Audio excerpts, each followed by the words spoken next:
always said that when we are in a healthy, whole, properly functioning state, that our state of mind alternates quite naturally, without any effort on our part, between practical thinking, which serves us in everyday affairs in the home or in the office, and between a state of awareness, of consciousness, in which there's no opposition, no conflict, and there's no you and I to be in conflict, to be in opposition with each other.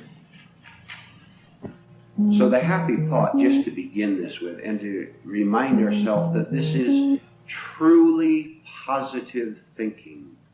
If you want to know what true positive thinking is, this is it, what we're covering here, because this is the way out. So when you're naturally alternating in these two states, you are never out of the world, the cosmic world, the right world, the true world. There's only one thing that separates us from where we should be, which is to be one with ourselves and therefore one with everything else, and that is negative thought. So what we're doing step by step is there are 24 hours in the day. Maybe when we first hear these things, we're in negative thought, perhaps the majority of time. Then we begin to understand that we are in negative thought and therefore working against ourselves. So maybe the first week or the first month we live in this proper world of proper alternation between consciousness and practical thought for just a few seconds. And gradually as we work, as we become more aware of the operation of our mind and can catch these negative thoughts as they come toward us a block away, more and more every day we know absolutely nothing. I don't like too much to use the word, but it sounds a little flowery, but let's do it anyway. Then you're in true contentment, true happiness, because there is nothing but this, and there's nothing in conflict. Again, to summarize, then we're going on to something else. When I am one with myself, which means I am not in negative thought at any time at all, or negative feelings at any time at all, I am in perfect harmony with the exterior world. Because, as you remember we said, there's really no difference in the exterior and the interior. They're both the same. So if you want to change your outer world, your relations with other people, when we change the inner world, the other changes effortlessly and automatically. We have nothing to do. So the world, people who do not know these things are always trying to let the outer change the inner. If I make more money, I'll be happy, which will never work, of course. We are doing the opposite. We're getting smart. We're working to change the inner, which will automatically change the outer. Then, because we don't have false values, whatever we have in the outer world, whether a lot of money or a little money, or a lot of friends or few friends, it has no meaning anymore, because there's no attachment to them. We're not attached to anything. We're simply one whole person. And that is what happiness is. The request was made last night that I use one of my books as the basis for some of these discussions and talks. So this morning I'm going to use the Mystic Path to Cosmic Power as a different approach to read certain short thoughts. I see some of you have the paperback version. I don't think it will match the hardcover by page, but this is page 97 in the hardcover, which you can look up later if you want. But what I'm going to do is read, these are 20 fairly short points, read one by one, fairly short points, and then we'll have a brief discussion over them. And we will, at the end of each period, open the thing up to questions and answers and discussion. So, I'm going to read some short points and then we'll comment briefly on them. This is from the Mystic Path to Covenant. See how this connects with everything we've covered so far. When two people meet, the prize always goes to the one with the most self-insight. He will be calmer, more confident, more at ease with the other. That is obvious, is it not? Some of these I may not comment on, if it is clear enough. I'm sure it is. But this second one, we will comment on. Never permit the behavior of other people to tell you how to feel. Never permit the behavior of other people to tell you how to feel. Have you been, by the way, we've been in this now for 2 or 3 days since Sunday. Have you been, answer to yourself, not necessarily me, have you been actively engaged in experimenting with this? You've gone home to your family and to your friends, out down at the grocery market.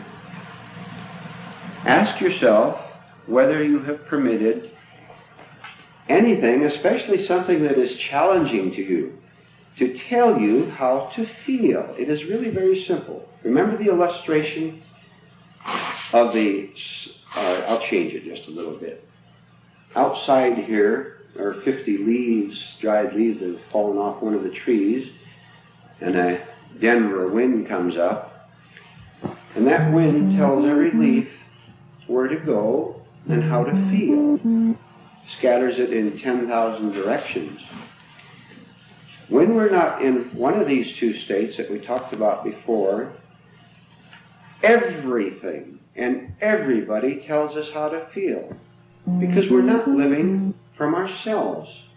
And we feel one thing one minute and another the next, and they might be in direct conflict and we don't even see. At one minute we think we like this person, next minute we're resentful of them, or whatever it might be. The beauty of this whole system is we find out what it means to have authentic self-command.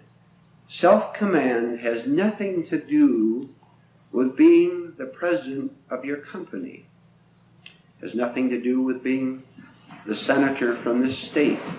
It has nothing to do with being the head of the family socially, social family. Self-command has to do with you meeting the 50 events that you will meet when you go out this door, and simply being conscious of them happening without them taking you over to tell you how to feel. Have you ever tried this? The first step, of course, is to be aware when you meet. You stand at a bus station or a bus stop and someone starts to talk to you. You ever had this? People love to talk. They're lonely. They look for someone to talk to. You watch yourself the next time someone starts to talk to you like that, and watch your reaction to what they say. And there's about 20 things you can watch. For example, are you nervous because now your attention is divided? They have grabbed your attention. You have to watch for that bus or the schedule. You want to see what time it is. Then someone comes along and joins into it. And you start to get more nervous, and you're hiding your feelings from them because you don't want them to see how annoyed you are at them dividing your attention. This is great. We had a little discussion this morning at breakfast, 3 people, and we concluded, and of course it is true, the greater trouble you have from people, the happier condition you are in as a self-worker. The more people disturb you, which does not mean you go out and seek out disturbance, which is quite another thing. You have enough right where you are, right in your own home. Some of you are smiling. This is serious. This is the greatest condition, which is why you must never say, I'm going to change my home conditions, or by an exterior act. You're not going to change a thing. You stand there and watch yourself your attention being divided in 10 different ways by 10 different people, this is how you grow. And this is how you have authentic self-command. And this is how eventually no one will ever tell you how to feel. Then all kind of other remarkable things happen. All right, you do this to yourself, not to me, not publicly. I want you to think of someone, anyone, that you are a little bit fearful of. Now, you be honest about it. I don't mean physically, not necessarily anyway, but someone whom you are a little bit fearful of. You name it. You will find, as you work on these things, that will go absolutely away. The other person is not going to change his behavior toward you, not in all likelihood, because he's still asleep or she's still asleep. But you're going to just sit there very calmly and see the storm rage. Be right in the middle of the storm, and you won't be a part of it whatsoever. Because, among other things, you no longer want them to fulfill you, because you see they had nothing to give you and never could fulfill you. All they fulfill you. All they could do was distract you or myself from our loneliness, from our anxiety, from wondering what life is all about. We find out that they don't know the answers to begin with. They're just as confused as we are. So we launch out on our own with absolutely no one in the boat but ourselves out in the fog. Remember the illustration? We stay right into the middle of it. And when we have nothing but our pure anxiety, our pure insecurity, with no attempt to soften it, to relieve it, then, all right, again use the word, the miracle will happen. Something will crack. You will get a very strange feeling inside of you, something you've never felt before. This is the beginning of you being born again, according to the New Testament or anything else. Because you have dared not to relieve your loneliness, your anxiety, your pain. You stayed right with it. Never permit any human being on earth to comfort you. If they comfort you, you are lost for them. You'll never understand. The minute I reduce my anxiety, my loneliness, I have lost the opportunity to understand it. The reason for sticking with these negative states, loneliness, etc., is to understand it. And when you understand it thoroughly, you are free from it. And you then make all these other connections that we have made, how the mind works, how it divides itself, how it tries to escape in an opposite of the state that it is in. But when you have no opposite from the state that you are in, including suffering, then you understand suffering and then it vanishes. Whatever you don't run away from vanishes. But we run away so subtly, and we call it comfort, for example, and therefore we never understand. And therefore we have to keep coming back to sources of comfort, which should be in quote marks, because it's not comfort at all. So we become in command of our own feelings instead of the other person telling us how to feel. And then idols of all kind die. Whether it's a human being, you don't idolize anybody because you see the falsity of it. Then you're nice to everybody. If you have an idol, you will have an opposite. If you have an idol, you must have the enemy. If you have a God in small words, small g, if you have a God, you must have a devil. Both when God with a small g and the devil vanishes, then there is God with a capital G. Pay little attention to what people say or do, and instead try to see that their innermost motive to see their innermost motive for speaking and acting, in parenthesis. Now apply this very same rule to yourself, and you become an enlightened person. We had again this morning in a discussion, we had a very funny, it's funny but also tragic observation on human nature as it actually is. It's as follows. If you give a man a gift, he'll fall all over himself thanking you for it and being very grateful to you. The second time you give him something, he'll very politely and civilly thank you for it. The third time you give him something, he'll wonder why you were late. The fourth time, he'll wonder why you only gave him a half a sack instead of a full one. The fifth time, he'll hate you for not supporting him for the rest of his life.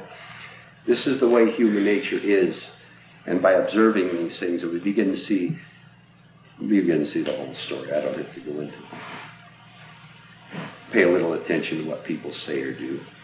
This is all false personality operating. And then we don't become gullible for other people. Any friendship requiring the submission of your original nature and dignity to another person is all wrong. A lady on television read this particular verse when I was on television a few days ago. Any friendship requiring the submission of your original nature and dignity to another person is all wrong. Does that need any comment?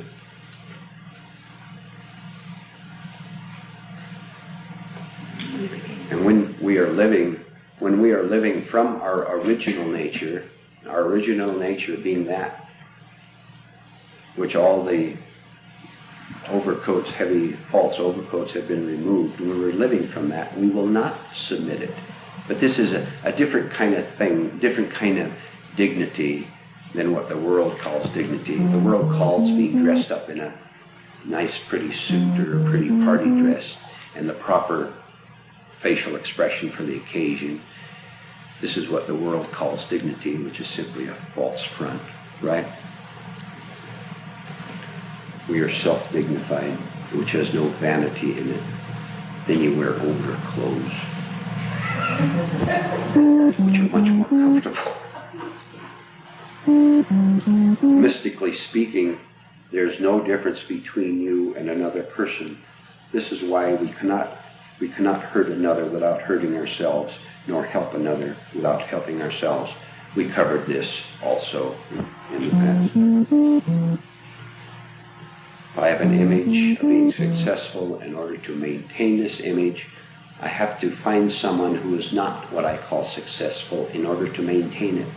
This is why I like you to be a failure, because unless you're a failure, I'm not a success. And then I'll say, let's help the poor failures and give them money and things like that, which is a part of the false image. When we are free of all unnecessary desires toward other people, we can never be deceived or hurt. This was covered about 15 minutes ago. When false desires for comfort, for fulfillment, for attention, simple attention from another person, when I've seen through the falsity of it, because I see it can do nothing for me, because I don't exist as I thought I did, they all fall away. And then you and I are in a right relationship with each other. We're not deceiving each other in order to subtly get something from each other, or not to cover up each other's loneliness.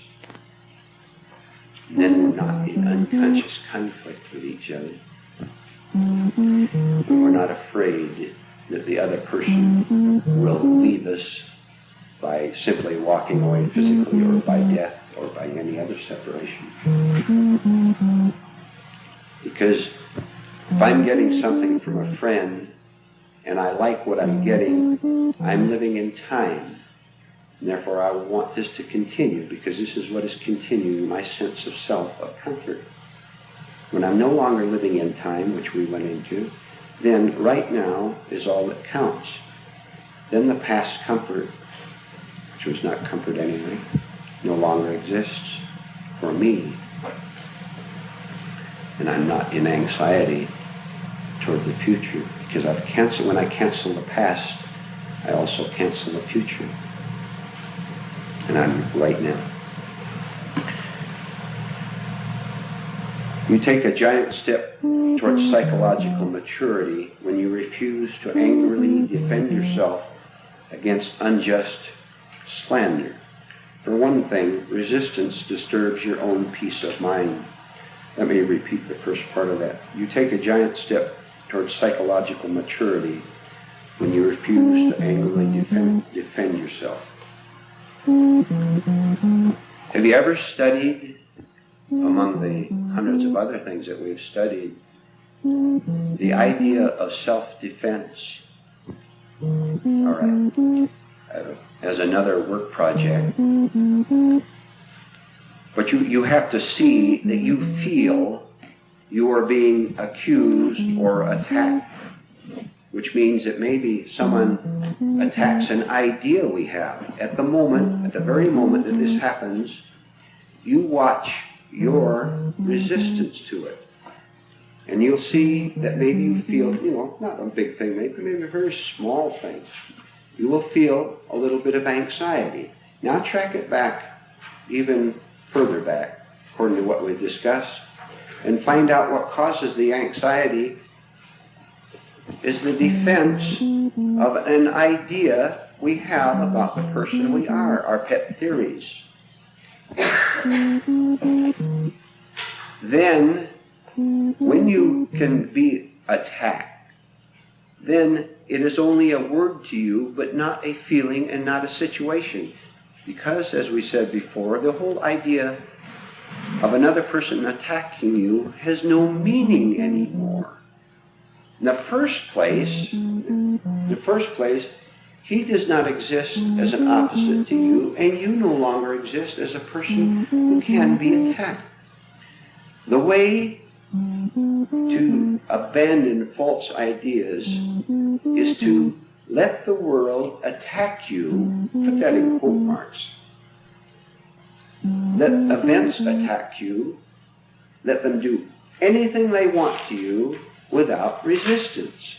Resist not evil, what we call evil. And if Christ had had more time or been translated fully, that probably would have been added, because evil, we have to say it as a word, but evil exists as something which opposes what we think we are. When you no longer have any idea of who you are, which is not confusion, but clarity, then there can't be any opposition.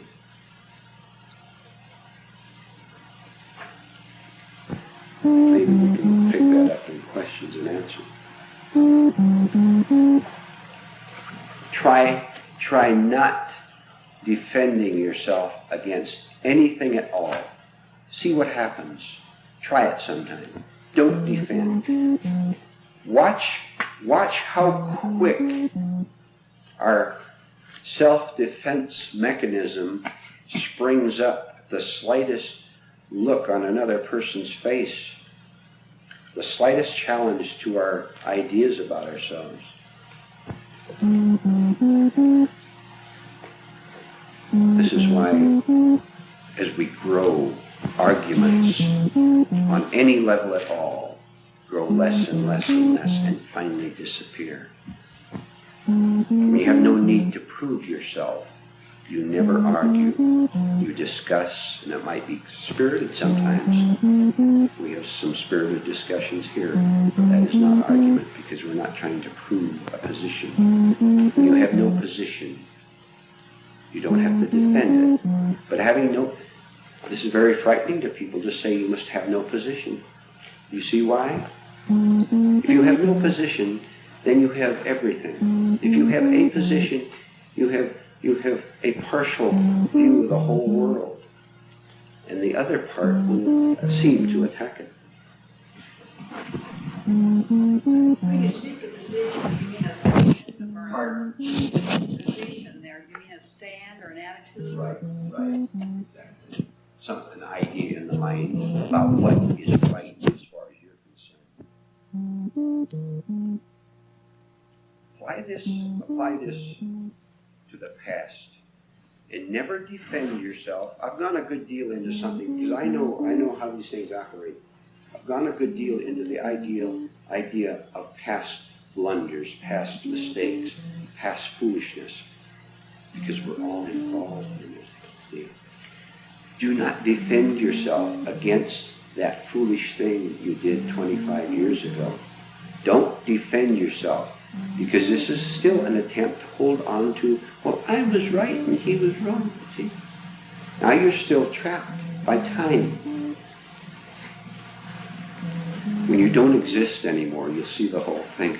Then you will exist in a new way, the totally new way we're talking about. You understand others to the exact degree that you really understand yourself. Work for more self-knowledge. This is very important. Just stop for a minute and think about that. You understand others to the exact degree that you understand yourself, that you truly understand yourself. And among the many, many shallow statements we hear out in the world, and you've probably heard it many times, oh, I understand myself perfectly. When a person says this, what he usually means is that he understands his surface habits. He likes to go for drives on Sunday instead of watching television, or he likes a certain kind of food in preference to another, or he likes a certain suit or dress. All these are surface habits which have nothing to do with authentic self-knowledge. We cease to be victims of other people as we cease to be victims of our own illusions, which is the same thing as what this was saying. I'll read just one more, then we'll open it up to discussion. Do not be afraid to fully experience everything that happens to you in your human relations, especially the pains and disappointments. Do this and everything becomes clear at last. We have a deep fear of experiencing anything new, because even our negative emotions become quite comfortable. Therefore, in the family, if you criticize me, I feel very comfortable at returning criticism of you. Yes, I may have done that, but look what you did yesterday. This is very comfortable. I'm very familiar with it. I've been doing it all my life.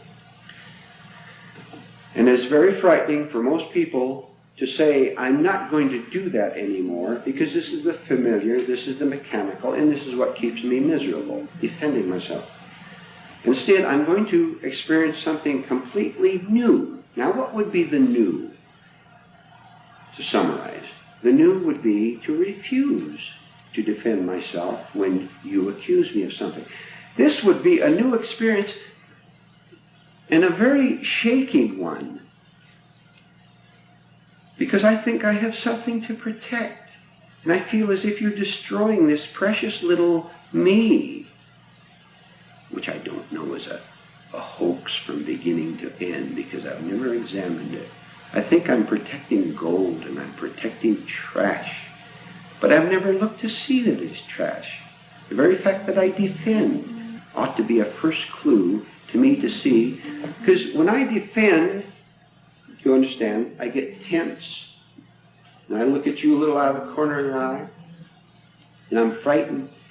And if I could observe my state right then, I would see how I'm hurting myself. I'm suffering.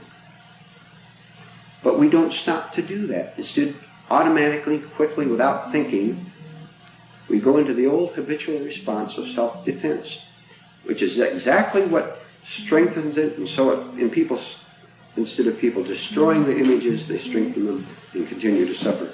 Let's open it up to questions and comments. Can you tell what stage you're coaching by how you're dreaming? How you're dreaming? Yeah, in one way, yes. Dreams become less agitated to the same degree that your daily daydreams become less agitated. For example, during the day, if you're watchful, you can see your imagination carrying you away. You have an unhappy incident, and right after that, you go into negative imagination about it for an hour or a half hour, and you don't know you're washing the dishes because you're all taking up with this, and all of a sudden you say, hey, the dishes are done. You weren't aware you were taken away. As you're working, then your dreams change too, because your mind is changing.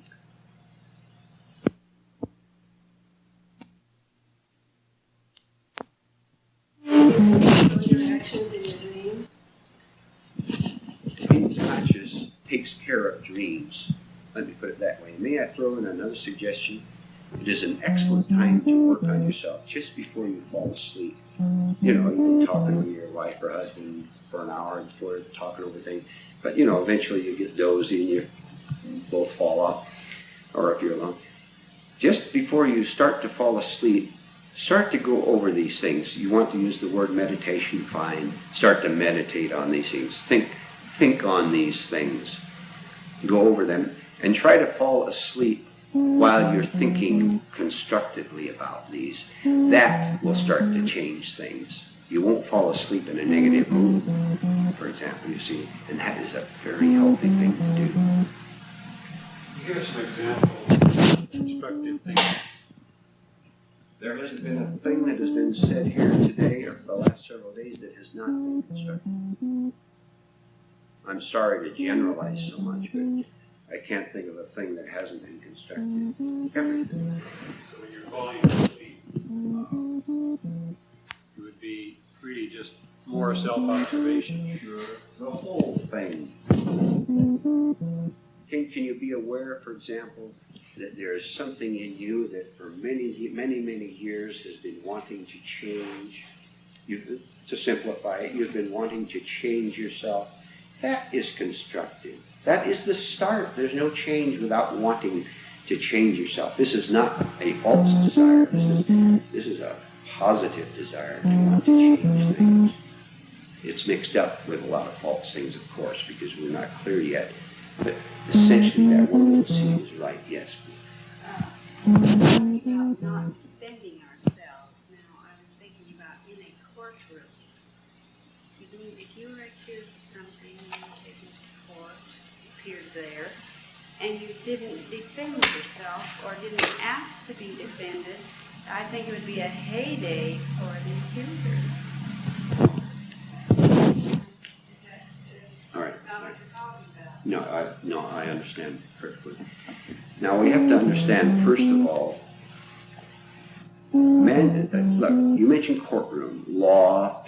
I wonder, do you understand, you ask yourself this, do you understand that all human laws are either outright false or imperfect reproductions of natural law?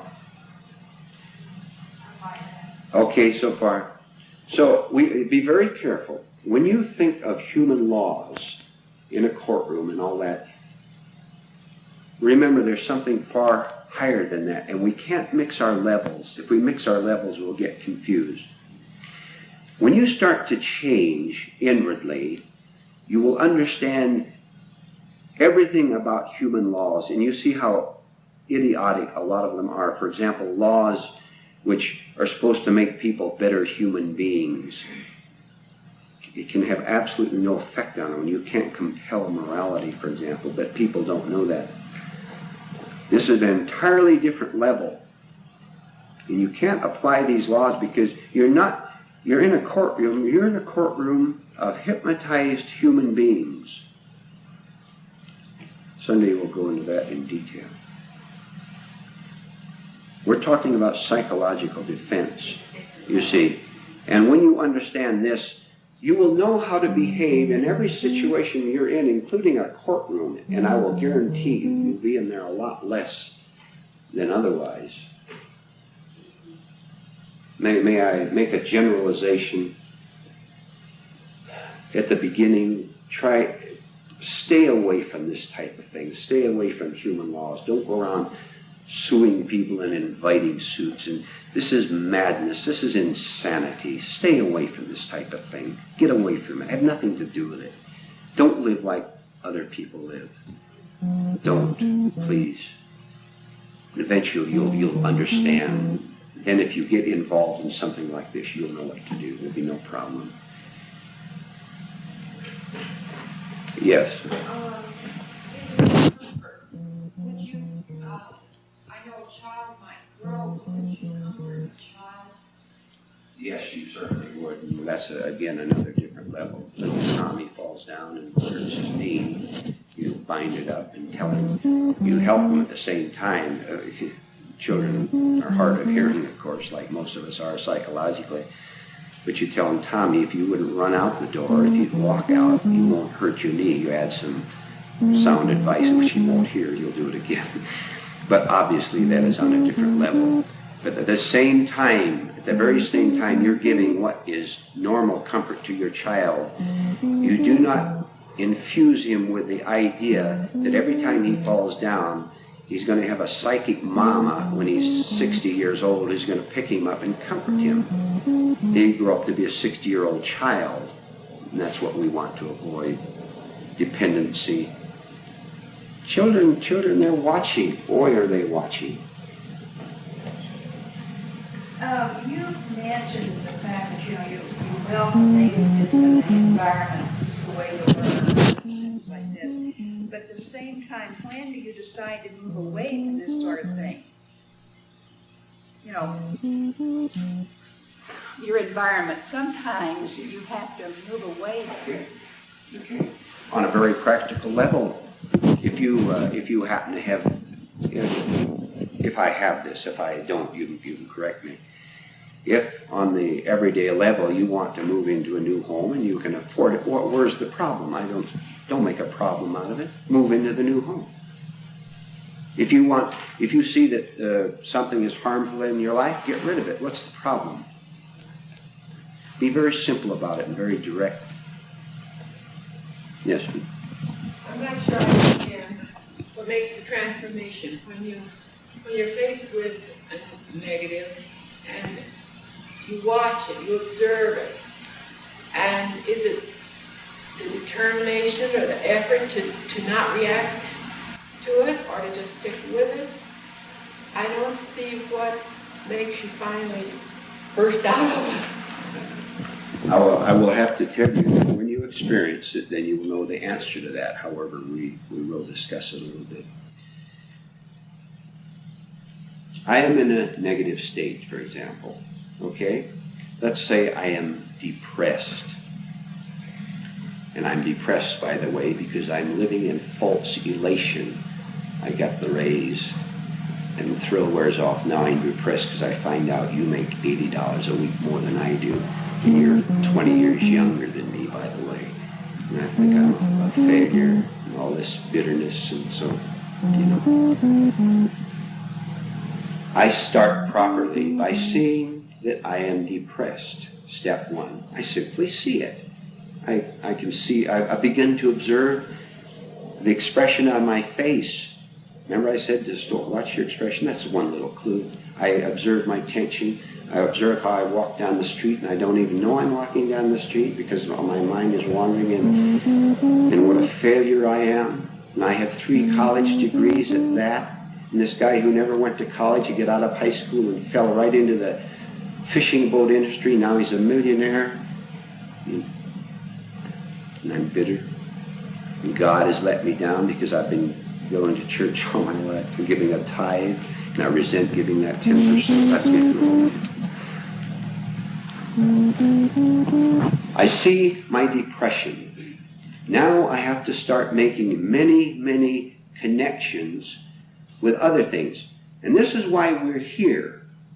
See, to get knowledge, to enable us to make all the connections we must make. The first one being the connection, the idea that I am depressed. Now as all this knowledge, which is on the level of memory, comes together, then I know what to do next. And the next thing I do is to not identify with my depression, which simply means I do not say, I am depressed. When I say I am depressed, I have immediately built a false personality, a false self. And I think that I am that depression, which is a falsehood. I am not really that depression. I have been taken over by mechanical thought. But I would rather be a depressed person and a bitter person and a hateful person than to be a nobody. Because to be a nobody would be the most terrifying thing I can imagine. Are you following? When I'm willing to be nobody, which does not mean I cease to exist. We're here, I'm here. I exist with my own human level personality, and you do. It means I cease to exist as an identified person. Then the whole thing spreads out into many other things that I must see. Example, I must also see, in order to give up this false personality, I must cease to love my misery.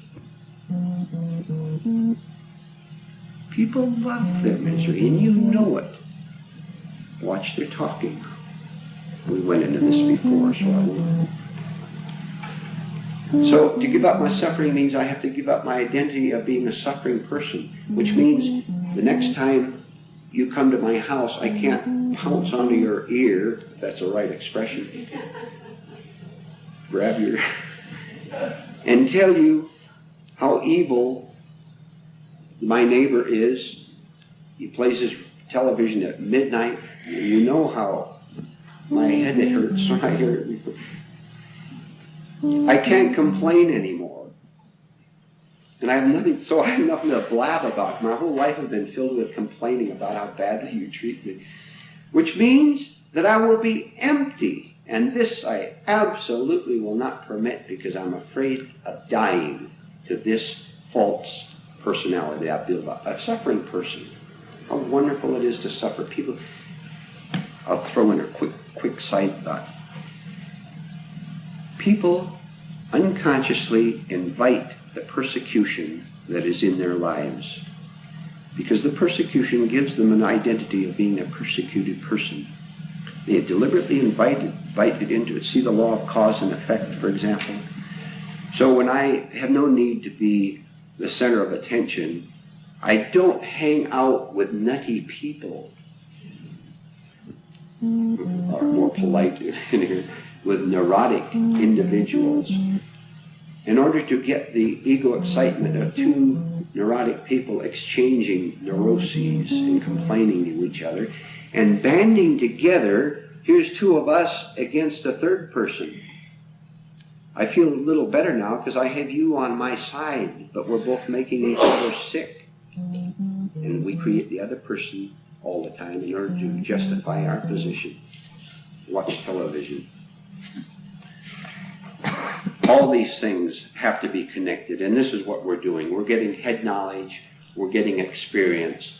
So we have maybe about 100 ingredients that automatically come together when an incident comes up. A little thing, just a little thing. I stubbed my toe going out the door, and I've been standing up and telling you to be an aware person. See, and I watch that reaction. Anything can be of help. And then 80 things come to mind, and then 81, 82. Pretty soon you're free of the crisis, because there is no crisis. No matter what happens to you, there is no crisis. Because you don't create one. It happens out there, but it's no crisis to you because there's no one to experience a crisis. There's no sufferer. We can take 5 more minutes, I think, 3 or 4. Well,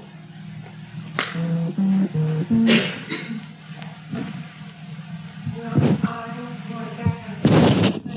But do you think you would grow more without a mate? Without a what? Without a mate, being married? Or do you reach the point? Did you ask when you could grow more without being married? No, forget all this. Look, you, wherever you are, you work right there. You forget everything. You forget your business success or failure, your marriage and on. Don't you dare change anything on your level. You remember we again said, you can take a person out of his circumstance, put him in a new circumstance, and in 3 days he'll have recreated that very same circumstance. Forget that and work right where you are. And the worse position you are, the happier I am for you, because you have more to work with. I pick up a book and exercise my muscles with a book. I don't get any growth at all in my muscles, but if I pick up 10 books, much heavier, I will grow, I'll get strong. So the more opposition you have, the faster you're going to grow. And then eventually, you see what happens? The whole thing collapses. All opposition vanishes. But you're using the devil to conquer the devil. Then he goes away. He's gone. Yes. You mentioned success a little earlier, and maybe you're going to discuss this in more depth later, but what, just briefly, is success now in the program? All right, let's get our levels divided again, artificially divided, because there's only one thing, one whole.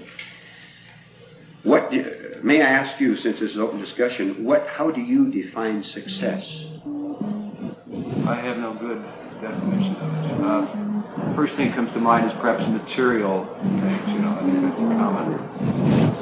All right. Very, very brief definition. The world has one idea of what success is. Very commonly, it's money, it's prestige, it's power, it's public prominence, it's being elected head of the fraternal order of whatever it is, or it's being popular, or it's being a person with a comfortable home life, family life. Theoretically speaking, to be successful simply means to be a free human being.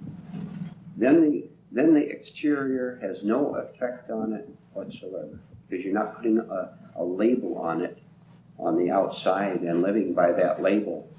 Successful in the material world, I am also afraid, if I call it success. I can have $1 million, you understand, and be a free human being, because I'm not attached to it. And I don't say, see what I did. You didn't do it at all. We covered that last night. Or I can be poor and be a huge success. And then the rich man and the poor man know the very same thing. And neither of them have any ideas at all toward each other outside of knowledge, true knowledge. The rich man doesn't feel superior, and the poor man doesn't feel inferior. All these terms are gone. This is true brotherhood, to use that awful word. This is true compassion. Forget society's definitions of success, and all the rest will follow. One more before we break and go downstairs. To go back to the previous question, back to the room, how did Jesus see himself as an unmarried person? And he said, for people in his understanding, if you can take it, take it. Right. For the sake of the kingdom. Right. The higher you go, the more things on this level you're willing to give up, because they're not giving you satisfaction. May I know this is a mixed group, may I bring in the topic of sex just briefly again, because this covers and connects with what you say.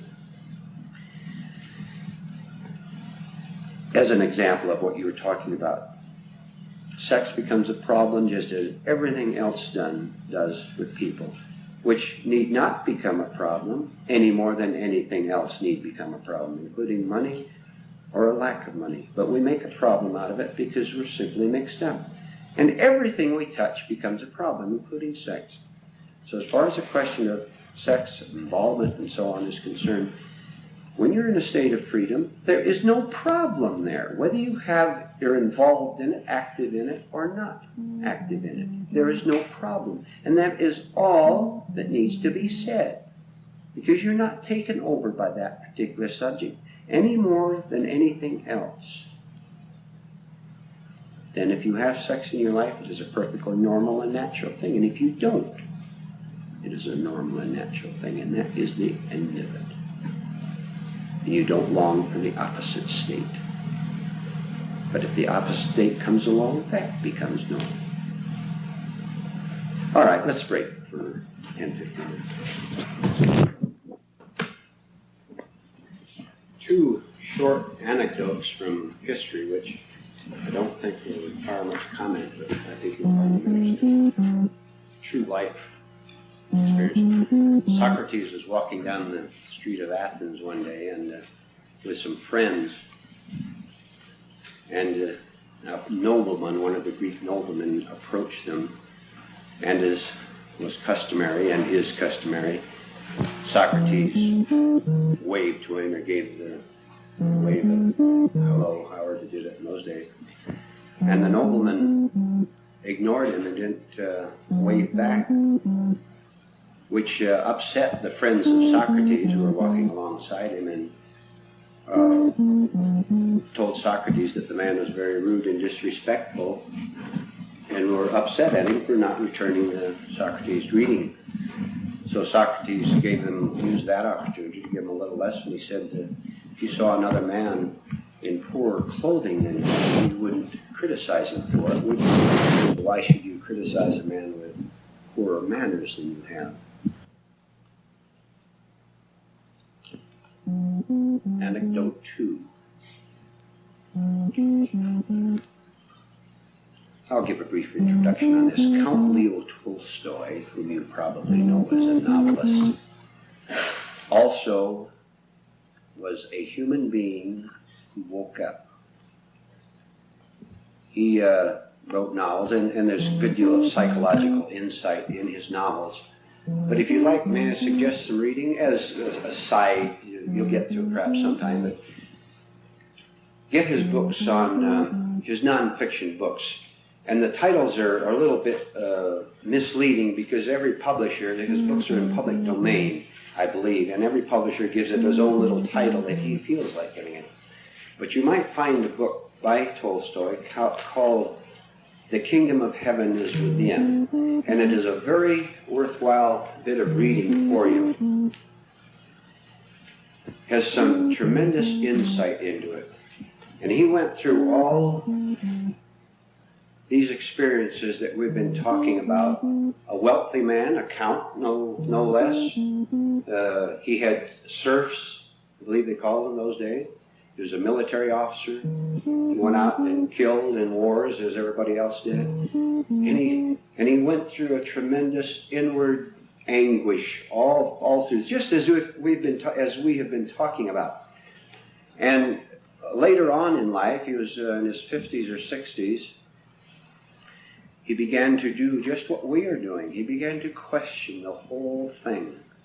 And he started on his search, just as we are doing right here. Went through all this uncertainty of having to toss out all these values that the rest of the world preferred. And finally, going through the whole business, finally became an awakened human being. You can tell it by his books. You can't miss it if you understand anything at all by the way he describes things. But the one quote I'm going to give and leave it at that is, after he had awakened, in one of his books he wrote, speaking of his earlier life, he said, like all insane human beings, I thought everyone was insane but me. That is a sign of an awakened human being. All right, we'll continue with this. When we are free of all unnecessary desires toward other people, we can never be deceived or hurt. Because we're not trading counterfeit money.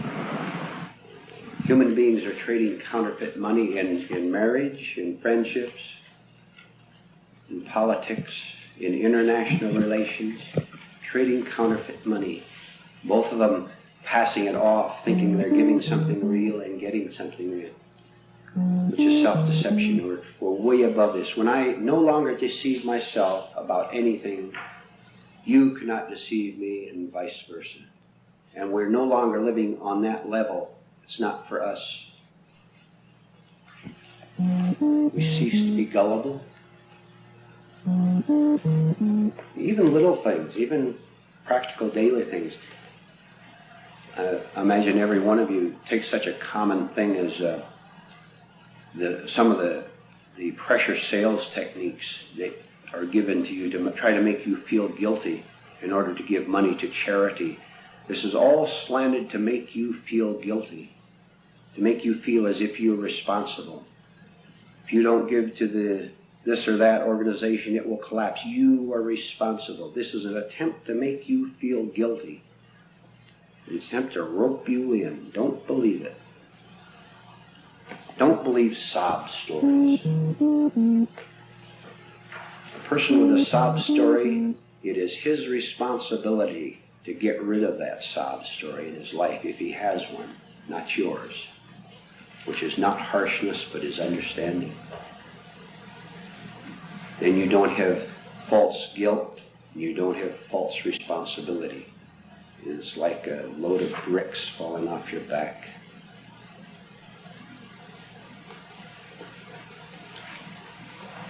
You take a giant step towards psychological maturity when you refuse to angrily defend yourself against unjust slander. For one thing, resistance disturbs your own peace of mind. We read that, didn't we? The individual who really I'm having a little trouble reading, excuse me. The individual who really knows what it means to love has no anxiety when his love is, is rejected. Authentic love, of course, does not ask anything in return. I'm not giving you soft talk. Very often we take these things, such as love is universal and all that, and take it as a dreamy metaphysical idea. It is a fact. When you love someone, there is no demand. There is understanding. Because you're not divided from that person. And because you have seen, for example, your own suffering, your own pain and anxiety, and have come out on the other side of it, then you understand the suffering of that person. It's a remarkable experience. You do this the next time someone becomes angry, upset, hostile toward you in any way. It'll happen, you know it. You look at that person, look at yourself first, that you don't fall into an automatic negative reaction. Remember we said we have to watch it while it's starting to take us over and we stop it? And if you catch yourself responding in kind, hidden of course, we rarely show it out, it's always hidden from ourselves and from them because we have images we want to protect. If you catch yourself responding in kind to his anger, here's one technique you can do. You look at that person with the anger on his face, and you see him, instead of being an angry person, which he is, of course, but you see him as someone who is suffering terribly, which he is. When you or I are angry, we are suffering terribly, but we don't know what to do. We're finding out what to do. This person does not know any response, any protection at all, except to become angry, because this anger seems to protect him. See, remember we said he's protecting all these ideas and images, and he doesn't know these things. So love is simply to understand that this person is suffering. And the reason we can do that is because we have first seen our own suffering and have showed, see, this is true morality, true conscience. We have showed the same kindness first toward ourselves and have come out on the other side. And now we can extend it to that other person. And this completely cancels out all self-righteousness, all that I am better than you. Most human sympathy is simply a sense of superiority, false emotion. You're the sufferer. See how wonderful I am to love suffering humanity, this is all a sick response. Only the person who has gone through his own suffering, his own anger, can look out and not respond in kind, and therefore be in authentic compassion. But since most people do not live this way, nothing is going to change. You're still going to have hungry, starving kids and still having wars go on, because humanity would rather be insane than awake. It's as simple as that. And they have no conscience toward these kids who are hungry, or the older people who are hungry. Man does not have a conscience or the slightest thing approaching it. We're approaching true conscience by dying to our pulses. For a replacement, such action prevents you from examining your heartache and breaking free of it. We discussed that. Refusing comfort. When a person gets in trouble, say the marriage gets shaky or something like that, you'll find all kind of people who will come around and comfort you and tell you how awful your wife was and husband was, and you were the nice, innocent party. And if you accept any of this, you will never break out. Do not be afraid to be a nobody in the social world. This is a deeper and richer truth than appears on the surface. Do you see the connection with what we've been talking about? If I have to be somebody, I have to search you out to make sure that you understand how important I am. If you forget, I'll remind you. When I am nobody, I'm free. It makes no difference. I'm on my own. Now I can do what I want to do, and I'm not burdened by having to please you. I can live my own life at last. This is not selfishness, this is right. You want to do what you really want to do? You do this and you live the way you really want to. Then your involvements, you walk in and out of any situation, free as a bird, in and out. If you want in, you go in. If you want out, you walk out. But you don't apologize by going out, for example. Every unpleasant experience with another person is an opportunity to see people as they are, not as we mistakenly idealize them. The more unpleasant the other person is, the more he can teach you. He can teach us because he forces us to see ourselves as we really are, not according to our idealistic self-images. This was said earlier. The more of a problem the other person is to me, the greater my opportunity to take it rightly, to see myself as I am, and to destroy false images of being a nice person who never gets upset about anything, calm about it and everything.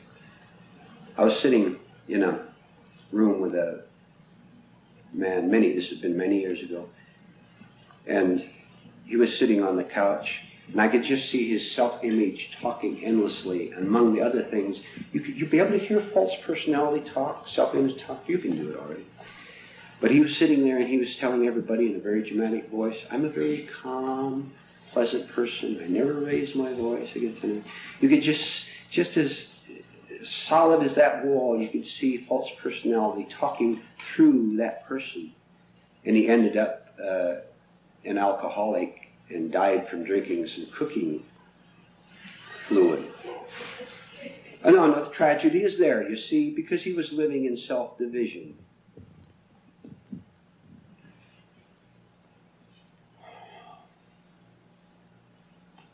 Every unpleasant experience with another person, I read that.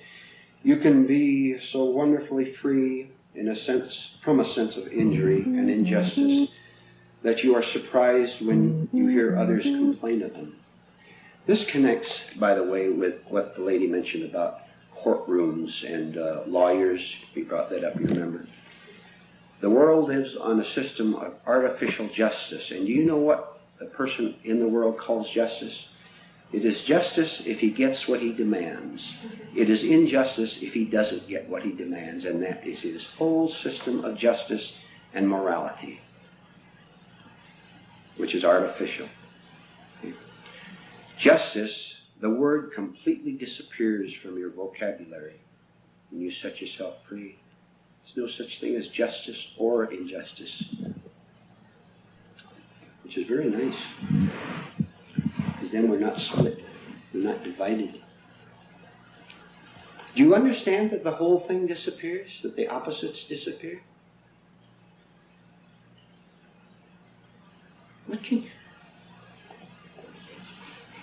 What can you give me? What can I give you Knowledge is one thing. We're not talking about that. Nothing.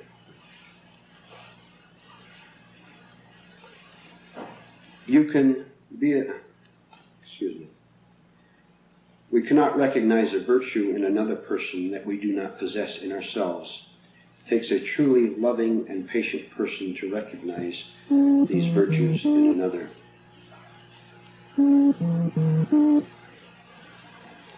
If I have an image of being a pleasant person, I will project this image onto you, because all I know is an image, an imagination of being a pleasant person, which means I now must do a lot of little things that I really don't want to do in order to maintain this image, like drive your children to school and things like that, which I really don't want to do. I have my own life, I have my own things I want to do. But in order to preserve this image, I do these little things, which is just one of the bad features of it.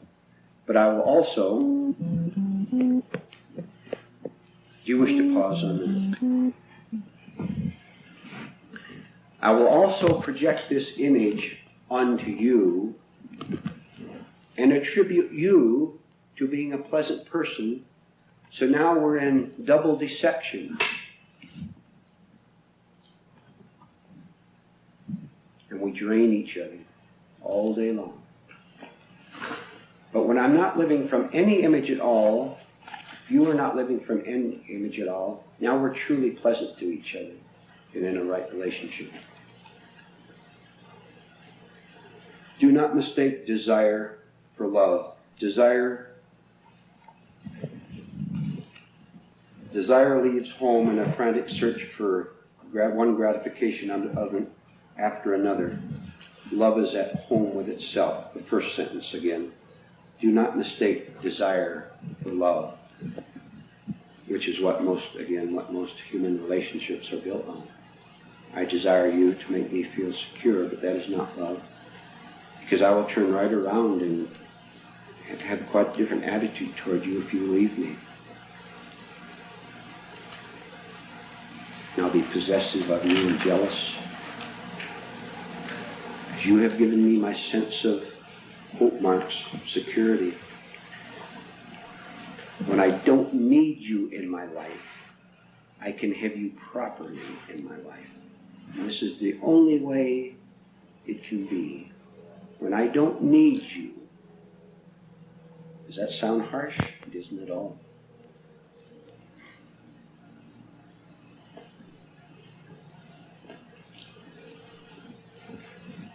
There are parts of you that want the loving life and parts of you that do not, because we're self-divided and we have some little parts of us that want the truth and other parts don't want it because they're a threat to its false hold over us.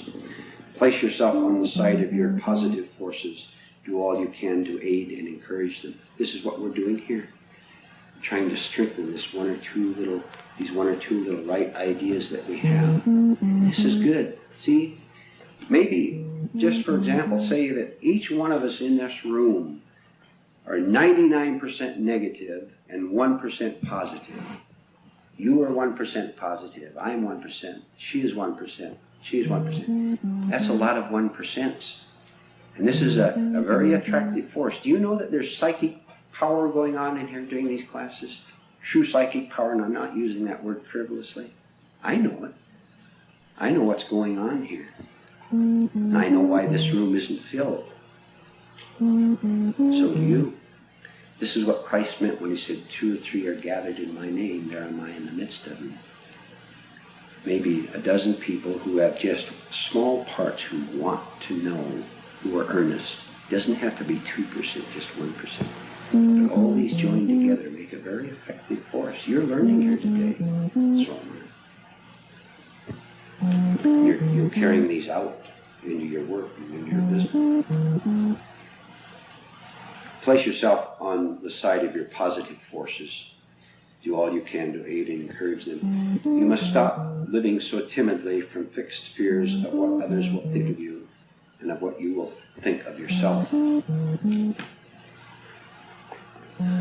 Again, when I am free of what you think of me, I am living from my essence. and not from acquired ideas which require support from you.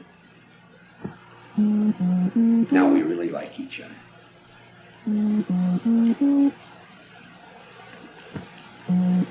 Do not contrive to be a loving person. Work to be a real person.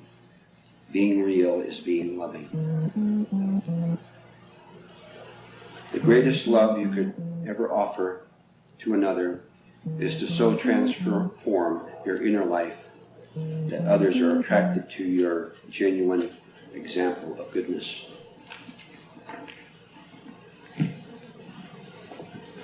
When you and I were down having coffee together, we're just discussing things now. There are words on the surface of things, and there are facial expressions that we're exchanging with each other. Deep down underneath, way down deep, there's something very real that is connecting you and I, this lady and this gentleman. Regardless of your background, whether you're a man or a woman, you see this connection, don't you? I know you do. You can feel it. This is what is real. And this is just the beginning, believe me. It's the bare beginning. You wait and see what happens to you if you work real hard on these things over the weeks and over the months. And again, all the time you will know there's nobody to talk to except other people who are interested in these things. But that's enough. And that's nice. That's real fun. This is great fun. All right. Do we have questions and comments? We have a while.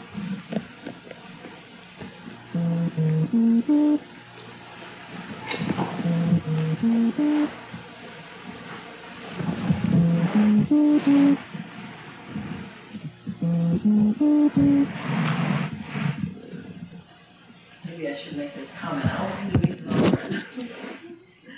But when you're talking about opposites, this is the idea I had, and maybe this is the idea that you're trying to give to her, maybe it's different. But I feel that there are no opposites. This is part of one, and the opposite, there are different degrees of the same thing. Now, is this what you mean when you say opposite? The opposites are good. There really is only one thing, one whole, correct? Capital WH, one whole universe, one whole unified person. The opposites, a simplified explanation. In nature, the opposites are natural. Outgoing tide, incoming tide, night, day, male, female. All these are natural opposites, and these are not a problem to us. This is nature, the way she operates. Okay.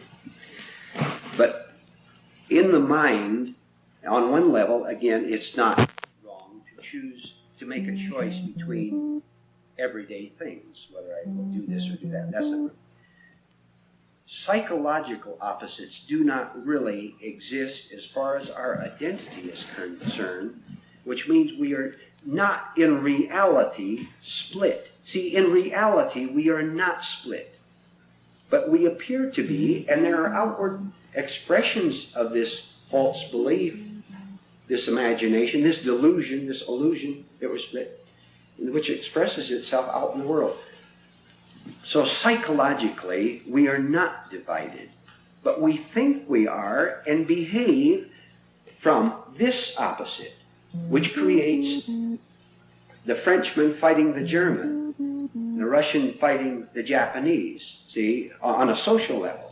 And in the family, you're a person who wants your way, but I want my way. We're in conflict because we think that getting our way is going to confirm this illusory self, which it will not. But we don't know this, and so we quarrel all day long and all year long. If we can see that the opposites, as far as our identity is concerned, is an illusion, then the thing collapses, and we're free of it. And now we are in our oneness, where we really were all the time, by the way, but didn't know it. Which means we have nothing to get, but something to get rid of. Mainly the nonsense that we are split, illusion, false belief. Now, also, in talking about getting rid of your false self, all this is saying, if I understand correctly, is you're releasing subconscious conditionings, correct? Yes, subconscious, releasing subconscious conditioning, did you say? Correct. Correct.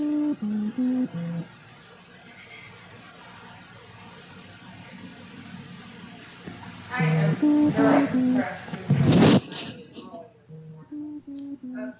going through our apprehensions, our anxieties, and fears of different types until we're able to understand them so that we no longer have them. And having been a registered nurse for many years and working in various hospitals, particularly psychiatric hospitals, I have found that we won't even allow our patients to become apprehensive, before we pop the tranquilizer to them, Yeah. And because, well, it's the doctor's orders that to alleviate the apprehension, of course, is our job, in anxiety states. On that level, yes, physical level. But, I have always sort of maintained it with my own life. Not the tranquilizer bit, but in other words, I would do things to alleviate guilt, to alleviate anxiety.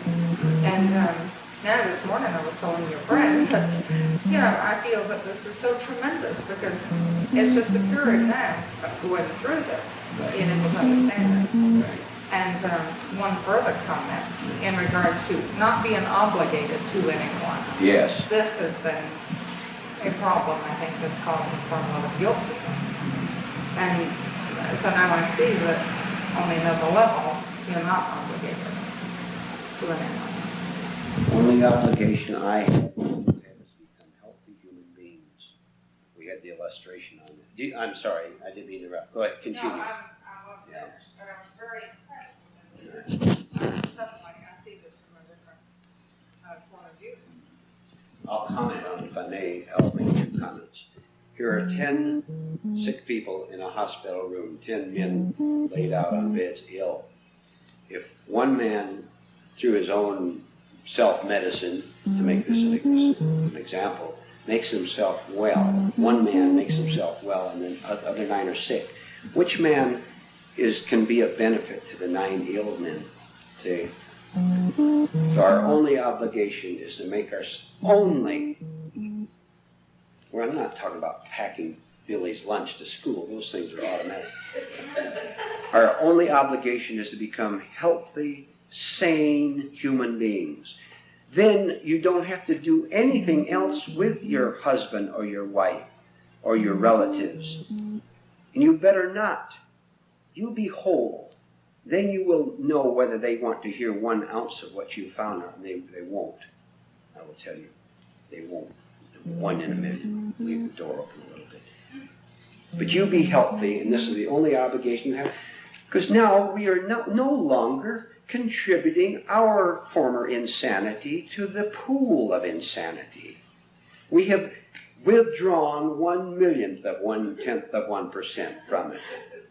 See? Our only obligation, don't you dare let people make you feel guilty about anything. Start to recognize their techniques. You owe me something. They'll take what you will give to them and run off and laugh at you for being a sucker. They will, because this is their level. They're on the level where they must get from people. Get and run, get and run. Look at it in male-female relations, all the heartaches. Both men and women are very gullible toward the opposite sex. No wonder they get hurt. I'll finish the other example, what you mentioned. Yes, the path to heaven runs straight through the center of hell.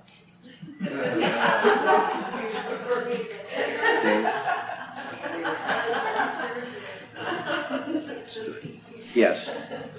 It was recently reported in one of the Denver papers that at the International Convention of Psychiatrists in Austria very recently, Dr. Freud's daughter spoke, and one of the points made, a significant point, was that while there are problems between the schools of psychiatry, it's very evident that no one really wants to handle the problem of anxiety and specifically anger. It's as touchy a subject, even in psychiatry, on the personal level or the international level, as sex has been in the last 20 years or so.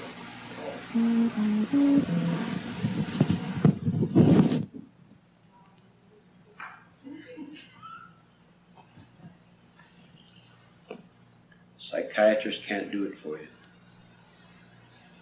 Because they do not know themselves. They really do not know. And at $50 an hour, who cares?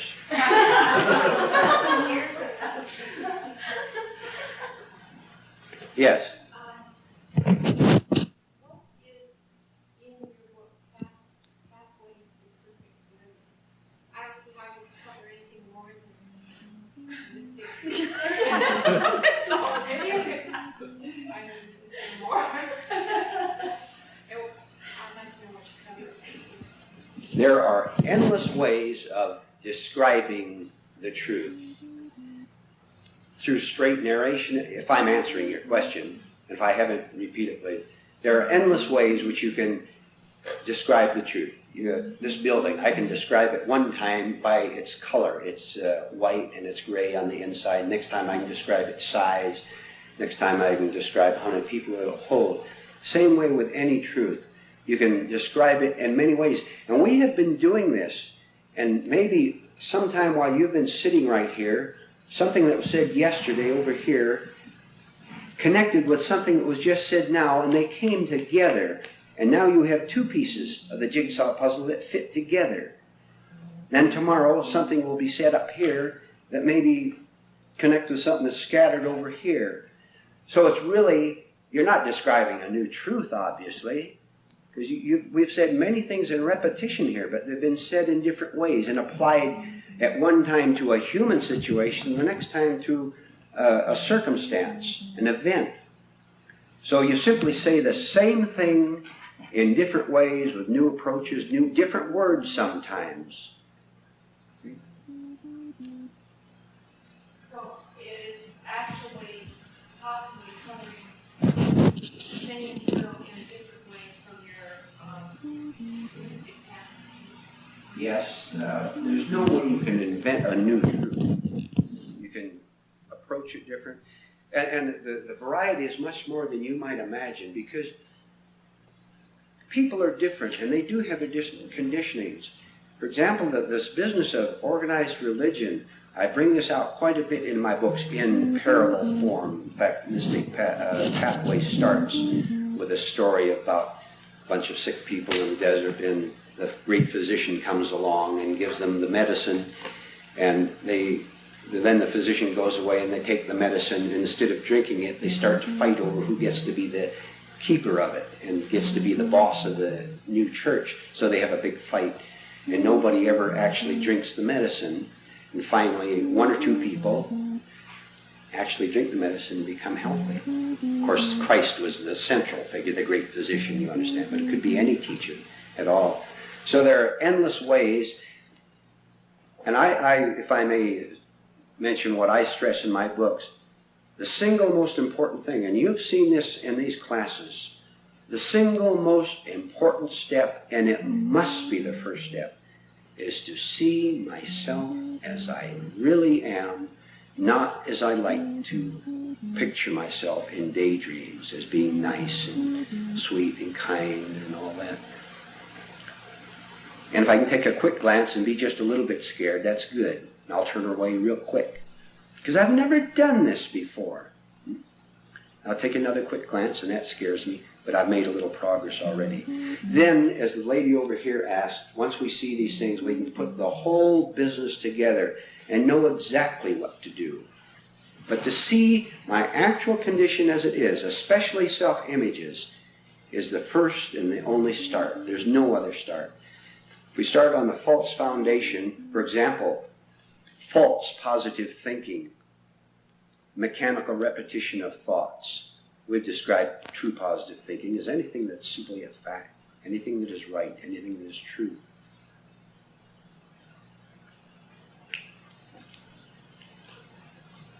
How would you handle indecision? We covered that last night, but we can briefly review it, and you weren't able to be here. Indecision comes by being divided into 10 different people. One thing, one day, we get excited over doing something that we think will fulfill us. But what we're really doing is escaping from an unwanted self. So one day I think by moving to Montana and going on a farm instead of a busy city like this will change my life. But when I get to Montana on the farm, all of a sudden I'm lonely again, which means another self, another false idea has taken over. So next time I want to do something else that I think will satisfy me. And all this is illusion, because I'm divided into all these conflicting parts, none of whom, of course, can fulfill me.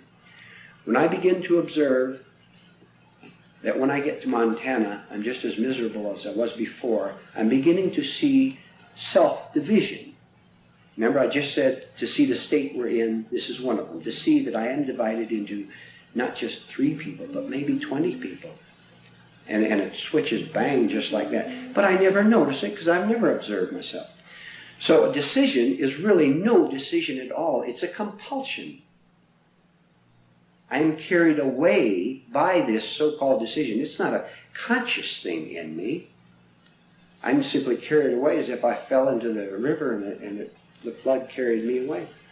So I find myself somewhere else and I think, I made the decision. This is my neurosis making a decision. I'm its slave.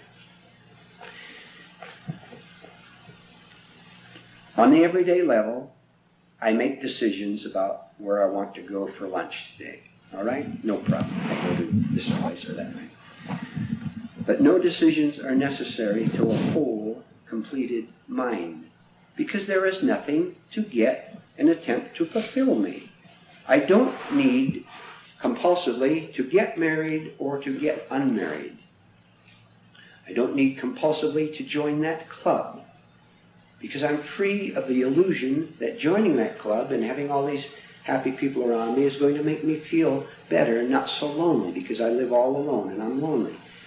And I see through all my escapes, and I stay right with my pain, my suffering. I go through the center of hell by remaining with it. I will come out on the other side. The minute I try to relieve the pain, I'm off onto another, what I call decision. Well, I decided to change my employment, and I'm much happier than I was before. I'm telling you a fib, see? I'm deceiving myself. When I don't escape from anything and am left with my pain, then I begin to understand it. Then no decisions of a psychological nature are necessary, and I'm no longer in conflict. Or, rather, because I'm no longer in conflict, I no longer need to make decisions. A man who has just had a good dinner doesn't have to decide whether he wants green salad or a red salad. He's already had dinner.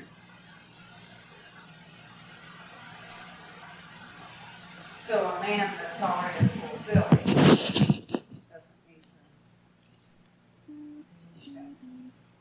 This ends all seeking. Seeking you shall find is perfectly proper. We must start our search. When you have found, all seeking ends. Which does not mean you continue to grow.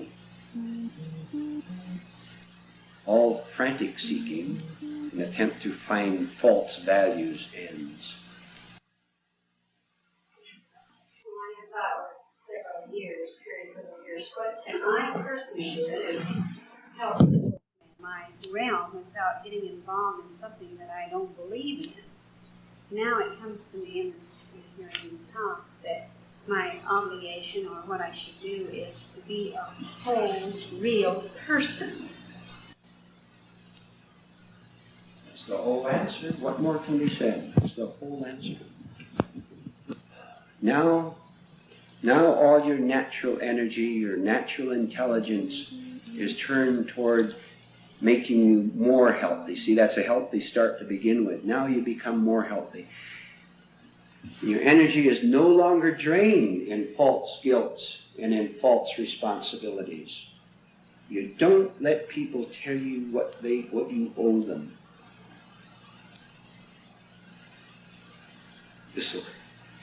When you start to break away from something like this, The devils of guilt attack you left and right. They make you feel awful. They make you feel like a terrible person. Defy them. You defy them. Even if it's, again, 99% wrong defiance, you defy them, and that 1% will grow. You'll come out on the other side. And you know, when you see other people, yourself in an entirely different way, as you do, not through images and not through thought. When you see yourself in an entirely new way, you will see other people in an entirely new way. You'll know exactly what they're thinking. You'll know what their motives are. You'll know what they want. But you will be very kindly and not critical, because this would be wrong, which does not mean you're soft. Christ was the most powerful man on earth in his day, the opposite of being soft, because there was no compromise. But this is not real harshness, you understand. This is absolute refusal to give in to negativity, to falsehood. And so you will become, at the same time, because we have to use words, when you come out on the other side of this, you'll become enormously powerful and strong, and at exactly the same time, very soft and compassionate. At the same time. Then when the world comes to you in any way at all that is false, like people trying to make you feel guilty or trying to tell you what you owe them, trying to appeal to your sympathy, for example, you will know how to handle them without any wrong reaction on your part, because you simply understand that here's a human being who in his present state is lost, and he simply behaves as you used to behave, as I used to behave 20 years ago before we got onto this and came out on the other side. So all self-righteousness and self-superiority vanishes, which is true compassion. I think that's enough for today.